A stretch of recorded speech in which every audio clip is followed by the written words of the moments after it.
l'azienda è ubicata sulla zona di San Giacomo, si trova fra Modica e Gerratana, dove abbiamo dei pascoli diciamo meravigliosi, dove escono questi favolosi formaggi che dal ragusano DOP alla prova, a tutto.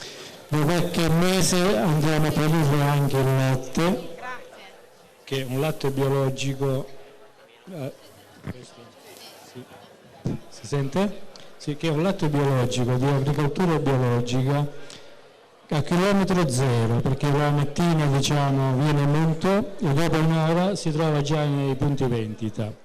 Dopodiché poi abbiamo tutti gli altri prodotti, alla ricotta, allo yogurt, ai famosi tumazzo, che sarebbe il canestrato, che una volta diciamo veniva, quando non c'era il caciocavallo, era quello là il formaggio che si produceva.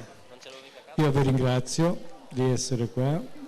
Ci prossimo anno eventualmente. Sicuramente il prossimo anno si organizzerà, almeno con Andrea c'è questa voglia di realizzare anche la terza edizione, quindi vediamo. Grazie a nome del ringraziamo Chipinti.